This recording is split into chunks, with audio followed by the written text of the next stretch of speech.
بسم اللہ الرحمن الرحیم۔ پروگرام آج کی بات کے ساتھ آپ کا میزبان فاخر ملک حاضر خدمت ہے۔ ناظرین، آج ایک بہت بڑی ڈیولپمنٹ ہوئی ہے جس میں ڈی جی ISPR نے بڑے واضح انداز میں یہ بات کہی ہے کہ 9 مئی کا جو واقعہ تھا وہ ایک سازش تھی اور فوج کے خلاف بھی سازش تھی۔ اس سازش کے نتیجے میں ابھی تک 3 میجر جنرل اور 7 بریگیڈیئرز کے خلاف تعذیبی کارروائی کی جا رہی ہے، جبکہ ایک لیفٹیننٹ جنرل اور 3 افسروں کو برطرف کر دیا گیا ہے۔ یہ صورتحال تقاضا کرتی ہے کہ ان حالات کا جائزہ لیا جائے جس کے نتیجے میں آج فوج کو سامنے آنا پڑا ہے۔ اس بارے میں آج ہم گفتگو کریں گے جناب ڈاکٹر محمد اسلم ڈوگر صاحب سے، جو تاریخ پر گہری نظر رکھتے ہیں، جنہوں نے پاکستان کو بنتے اور بگڑتے ٹوٹتے دیکھا۔ یہ صورتحال آج پھر وہی مارکا درپیش لگتا ہے کہ پاکستان کے اندرونی انتشار میں صرف بنیادی حقوق کو سامنے کے ضمن میں جو کارروائیاں کی گئیں وہ انتہائی شرمناک ہیں۔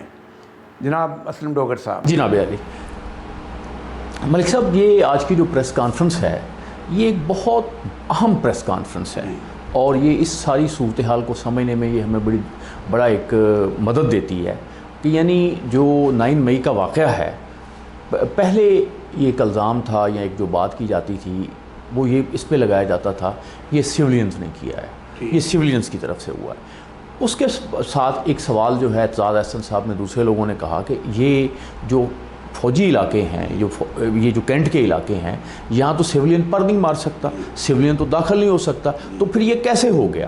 تو یہ آج کی پریس کانفرنس اس سوال کا بھی جواب دیتی ہے۔ اس کا مطلب یہ تھا کہ جن لوگوں کے خلاف کارروائی ہوئی ہے وہ ان مظاہرین کے ساتھ کسی نہ کسی طریقے سے وہ کوئی ایسا کام کر رہے تھے جو فوج کے روایت کے، فوج کے قانون کے مطابق ایک خلاف ان کے ایک کیس بنا اس کی بنیاد پہ، اس لیے کارروائی ہوئی نا۔ ہم یہ نہیں، اب یہ اس طرح سے نہیں ہوا کہ یہ ہم یوں سمجھتے ہیں کہ اس میں یہ جو 9 مئی کا واقعہ ہے یہ پریس کانفرنس بتا رہی ہے کہ نہیں، یہ صرف عمران خان کی پارٹی اس میں ملوث نہیں تھی، عمران خان کے لوگوں نے یہ کام نہیں کیا، بلکہ اس میں کچھ ایسے لوگ بھی تھے جو بھی صورتحال ہوئی، کیونکہ ہمارے پاس زیادہ ڈیٹیلز تو نہیں ہے کہ وہ کون سے لوگ تھے اور انہوں نے وہ کیسے کیا، لیکن یہ جواب ہمیں بہرحال یہ آج کی پریس کانفرنس دے رہی ہے کہ اس میں کچھ لوگ ایسے بھی تھے جن کا تعلق فوج سے تھا، اور فوج نے اب ان کے خلاف کارروائی کی ہے، متحد ہو کے کارروائی کی ہے۔ اچھا، یہ بات کوئی یعنی بظاہر اس سے پھیلایا جائے گا کہ یہ بہت انسیڈنٹ ہو گیا، یہ دنیا کی ہر فوج میں ایسے۔ ڈاکٹر صاحب، ماضی میں بھی پاکستان میں کچھ ایسے واقعات رونما ہوئے۔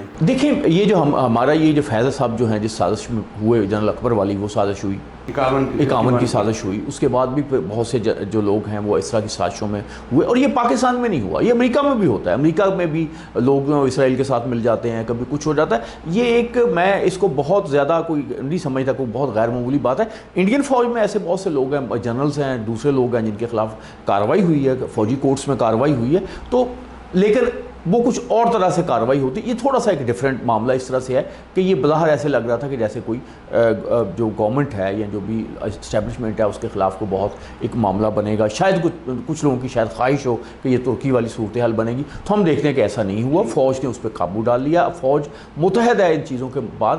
اب وہ اس حد تک تو فوج میں کچھ لوگ ہو سکتے ہیں، یہ دوسرے لوگ ہو سکتے ہیں جو عمران خان صاحب کے حامی ہیں، لیکن ایک بات بالکل کلیئر ہے کہ پاکستان کے اور فوج کے حق میں لوگ جو ہیں بالکل ان کی کوئی دوسری رائے نہیں ہے، لوگ فوج کے بھی حق میں ہیں، لوگ پاکستان کے بھی حق میں ہیں۔ اچھا، اب دوسری بات آتی ہے کہ یہ اگر کارروائیاں ہوئی ہیں، اس سے دوسرا بھی ایک میسج آتا ہے، وہ یہ ہے کہ ابھی محسوس ہوتا تھا کہ کچھ لوگوں کو گرفتار تو کیا گیا ہے، ان کے خلاف کیسز نہیں چلے، اور نہیں، آج انہوں نے وعدے کر دیا ہے کہ 102 لوگوں کے خلاف ٹرائل کیے جا رہے ہیں، یعنی پروسیڈنگز جاری ہیں۔ اچھا، اب یہ ہوا یہ تھا کہ یہ لگ رہا تھا، باہر ایک خبر آ رہی تھی، تو اب بات یہ اس پریس کانفرنس یہ بھی بات کھول دی ہے کہ در حقیقت سب سے پہلے جو فوج کے لوگ تھے ان کے خلاف ایکشن ہو رہا تھا، کیونکہ بات یہ ہے کہ اگر وہ لوگ اپنا ذمہ داری پوری کرتے تو شاید یہ واقعات پیش نہ آتے۔ یہ بات کہی ہے انہوں نے جی کہ ہم نے جو انٹرنل ہمارا احتساب کا نظام ہے اس میں سب سے پہلے ہم نے فیکٹ فائنڈنگ کو دیکھا ہے، انکوائری رپورٹیں بنائی ہیں، اور اس کے نتیجے میں یہ جو سارا انہوں نے پیونیٹیو عمل کیا ہے یہ ہوا ہے۔ تو اب اگر وہ ایک حصہ تو ملک صاحب انہوں نے کر لیا کہ یعنی جو فوج والا حصہ تھا کچھ رہ گیا، میجر حصہ اس کا کر لیا، انہوں نے اپنے گھر کو دیکھ لیا کہ یہ بندہ ملوث ہے، اور اس کے اب ہم دیکھتے یہ ہیں کہ اب اس میں کرنے میں ایک رائت ہوتی ہے نا، ایک آپ پیٹی پرا کا جملہ جو ہے وہ کہا جاتا ہے کہ انہوں نے اس میں رائت نہیں دی، فوج نے کوئی رائت اپنے بندوں کو نہیں دی. سخت جو کارروائی قانون کے مطابق ہو سکتی تھی، آرمی کے ایکٹ کے تحت ہو سکتی تھی، وہ ہوئی ہے اور ہو رہی ہے. ڈاکٹر صاحب آیا وہ DGISPR نے ایک بات اور کہی ہے کہ بعض عناصر ایسے ہیں جنہوں نے اس کارروائی میں، یعنی جو 9 مئی کا واقعہ ہے اس میں فوج کو یعنی ذمہ دار قرار دیا کہ ان کے لوگ بھی ملوث تھے.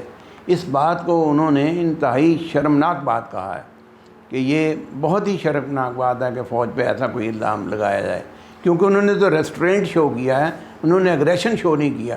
اگریشن شو کرتے تو ان کا مقصد پورا ہو جاتا بلوائیوں کا جو وہ لے کے آئے تھے کہ نقصان زیادہ ہو تاکہ اس سے فائدہ اٹھائیں اور ملک میں انتشار کی جو کیفیت ہے وہ اور بڑھے. تو ہم اس کی دیکھیں نا، مختلف چیزوں کی مختلف باتوں کی انٹرپریٹیشن ہو سکتی ہے. اب اس کی ایک انٹرپریٹیشن یہ بھی ہو سکتی ہے کہ کچھ لوگوں نے اپنی ذمہ داریاں صحیح طریقے سے پوری نہیں کی، ان کے خلاف کارروائی ہو گئی، جو بظاہر جو بات ہم سمجھتے ہیں کہ یہی ایک بات ہوئی ہے. اچھا اب آگے چلتے ہیں. اس کا مطلب یہ ہے کہ اگر فوج جو ہے اپنے لوگوں کو، اگر وہ اپنی ذمہ داریاں صحیح طریقے سے پوری نہیں کر سکے، ان کے خلاف کارروائی کرتی ہے، ان کی ججمنٹ غلط تھی، تو پھر سویلینز کو تو سوچنا بھی نہیں چاہیے کہ ان کے خلاف کارروائی نہیں ہوگی.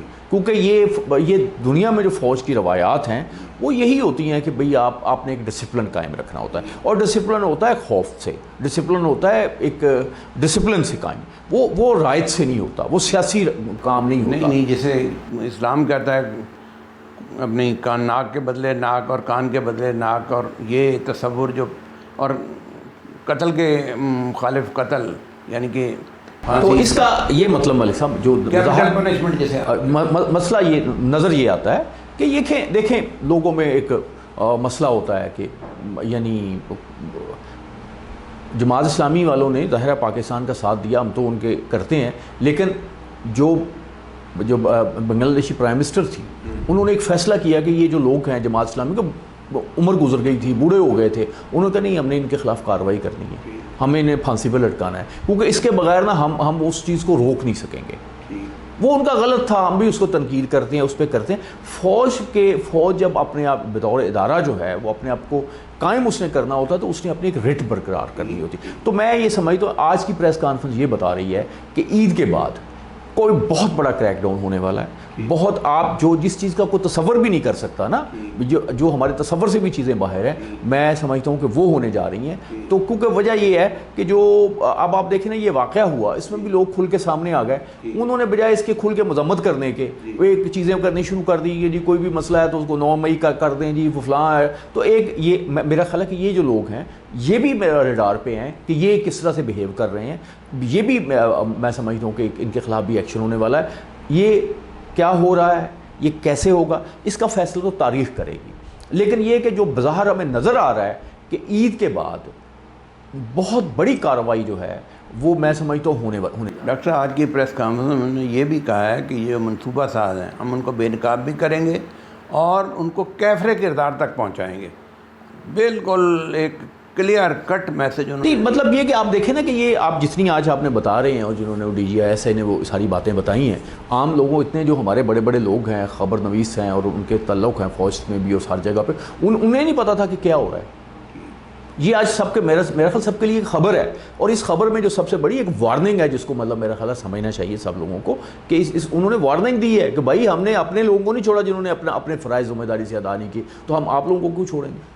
ہم تو آپ کو نہیں چھوڑیں گے. اب آپ دیکھیں نا کہ ایسے نہیں ہو سکتا کہ وہ سیولینز کو چھوڑ دیں اور انہیں کر دیں، وہ تو پھر آپ چیزیں خراب ہو جائیں گی.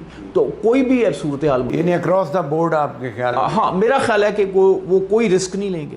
اور میں دیکھیں بات یہ ہے کہ یہ کچھ لوگ امید لگائے بیٹھے ہیں کہ یہ امریکہ کہہ دے گا، یہ اب جو IMF کا معاہدہ نہیں ہو رہا، فلاں ہو رہا، یہ ہو رہا، یہ ساری چیزیں چلتی ہیں. ہم دیکھتے ہیں کہ بھٹو کے زمانے میں بہت پریشر آیا تھا، اتنا پریشر آیا تھا آپ سوچ نہیں سکتے. لیکن چونکہ ضیاء اللہ کو یہ بتایا گیا تھا کہ ایک قبر اور 2 بندے، یا آپ نے پڑھنا ہے یا اس نے پڑھنا ہے، تو وہ پھر ضیاء الحق نے وہ کیا جو اس کو نہیں کرنا چاہیے تھا. لیکن یہ کہ میں سمجھ ہوتا ہوں کہ چیزوں میں پولیٹیکل معاملات میں ایک گنجائش کی کوئی صورت نکلنی چاہیے، چیزوں کو سمجھنا چاہیے. میں سمجھتا ہوں کہ جو اس وقت PTI کے جو حامی ہیں، جو PTI کی حمایت کر رہے ہیں، ناجائز حمایت کر رہے ہیں، وہ عمران خان صاحب کے لیے مسائل پیدا کر رہے ہیں. وہ عمران خان صاحب کو غلط طریقے جگہ پہ لے کے جا رہے ہیں، وہ لوگوں کے لیے مسائل پیدا کر رہے ہیں. عمران خان صاحب کو چیزوں کو سمجھنا چاہیے. کوئی اس میں شبہ نہیں, ہر پی ٹی آئی کا بندہ جانتا ہے کہ عمران خان صاحب کو باجوہ صاحب لے کے آئے تھے, وہ غلط نہیں تھا. اس کے ابھی بھی وہ کیا کہتے ہیں کہ ابھی بھی عمران خان صاحب کو ایک بات سمجھ نہیں آ رہی, اور وہ بات یہ سمجھ نہیں آ رہی, وہ کہتے نہیں مجھے آرمی چیف صاحب میں اس سے مذاکرات کریں, کیونکہ باقی تو جی پپٹ ہے. بھائی پپٹ ہیں, کچھ بھی ہیں, آپ بھی کیا تھے, آپ کیا تھے, آپ کو بھی تو فوج لے کے آئی تھی, انہیں بھی فوج لے کے آئی. آپ کی بات ساری باتیں درست مان لیجیے. اگر کوئی راستہ نکل سکتا ہے یا نکلنا ہوگا تو وہ پولیٹیکل فورسز اکٹھی ہو کے کوئی راستہ نکالتی ہیں. وہ پی ٹی آئی کے لیے بھی راستہ نکلے گا, وہ میں سمجھتا ہوں کہ اگلا عمران خان صاحب کے لیے بھی راستہ ہے, لیکن عمران خان صاحب اس کے لیے تیار نہیں ہے. اس بات کی بھی وضاحت کی ہے آج D G I S I نے کہ 15 مئی کے اعلامیے میں جو بات کہی گئی ہے کہ جو سیاستدان ہیں وہ آپ ایک لائے عمل اختیار کریں, بیٹھیں ایک دوسرے کے ساتھ, اور جو بھی کنسنسس کریں ہم اس کو مان لیں گے. اور ساتھ ہی انہوں نے یہ بھی کہا کہ ہم حقیقی سیاسی جماعتیں جو ہیں ان سے آج بھی ان کا احترام کرتے ہیں. تو اس کا یہ حقیقی سے کیا مطلب نکلتا ہے؟ حقیقی سے مطلب یہ ہے کہ جو دیکھیں, بات یہ ہے کہ یہ عمران خان صاحب جو بات ان کے لیے کر رہے ہیں نا مخالف جماعت کے لیے, پہلی بات تو یہ کہ عمران خان صاحب کو ایک بات سمجھنی چاہیے, وہ انہوں نے کرپشن کا ایک نیریٹو بنا دیا. ہم بھی عمران خان صاحب کی بات مان لیتے ہیں, لیکن عمران خان صاحب کو بھی ایک بات ماننی چاہیے کہ انہوں نے اپنے پورے اقتدار میں پوری کوشش کی, وہ اس کو مٹیریل انہیں سزائیں نہیں دے سکے. اس بیسس پہ جو سزا ملی نواز شریف کو ایک مذاق بنا ہوا ہے کہ جی اپنے بیٹے سے اس نے پیسے نہیں لیے اور ڈکلیئر نہیں کیا تو صادق اور امین نہیں ہے. بھئی اس کو کسی کیس میں سزا دیتے, چلو آپ کے پاس ٹائم تھا, تو اب آپ کم از کم آپ کو یہ بات تو ماننی پڑے گی کہ اپنا حل ہے. اگر آپ کی بات پہلی درست ہے تو پھر آپ کو دوسری بات ماننی پڑے گی آپ کو. لیکن چونکہ وہ بدقسمتی یہ ہے کہ ان کے ساتھ ایسے لوگ ہیں, وہ اپنے ایسے چیز انہوں نے سوشل میڈیا میں ایسی چیزوں میں پھنسا دیا گیا ہے, اور یہ جو کچھ ہو رہا ہے یہ بہت افسوسناک ہے. عمران خان صاحب بڑے پاپولر لیڈر ہیں, پاپولر لیڈر تھے, وہ ان سے امید کی جاتی تھی کہ وہ اس قوم کی قسمت بدل دیں گے. ان سے لوگوں نے بہت امیدیں وابستہ کی ہوئی تھی قوم کی قسمت میں. وہ تو چھوٹے چھوٹے مسئلوں میں الجھ گئے, وہ تو چھوٹی چھوٹی چیزوں میں الجھ گئے. مطلب وہ نظام انصاف کی بات کرتے ہیں. میں آپ سے مجھے بتائیں کہ نظام انصاف انہوں نے اتنی دیر میں کیا نظام انصاف کو ٹھیک کرنے کی کوشش کی؟ کوئی تبدیلی چلو چھوڑ دیں, کیا کوئی عدالتیں, کوئی تھانے, ان کی بلڈنگز ہی بہتر ہوئی؟ کیا وہاں پہ جو لوگ انصاف کے لیے جاتے ہیں ان کے لیے کوئی سہولت ملی؟ اب بات کرنے سے تو بات نہیں ہوتی نا, چیزیں دوسرے لوگ, مطلب وہ بدقسمتی یہ ہے کہ انہوں نے وہ بننے کی کوشش کی جن کے وہ خلاف تھے. ٹھیک ناظرین, ابھی آپ تھانہ 9 مئی کے بارے میں فوج کے نقطۂ نظر اور سیاسی جماعتوں کے نقطۂ نظر کے بارے میں گفتگو سن رہے تھے. ہم نے دیکھا, ہم نے سنا, یہ سانحہ بقول D G I S P R کے یہ سانحہ نہیں, یہ سازش تھی, اور اس سازش کے ہر کردار کو بے نقاب بھی کیا جائے گا اور اس کو کیفر کردار تک بھی پہنچایا جائے گا. اور یہ عزم صمیم تھا director general I S P are کا. ناظرین, اس کے ساتھ ہی آج کے پروگرام کا وقت ختم ہوتا ہے. انشاءاللہ کل نئے موضوع کے ساتھ, نئے پروگرام کے ساتھ آپ کے پاس حاضر ہوں گے. اللہ حافظ.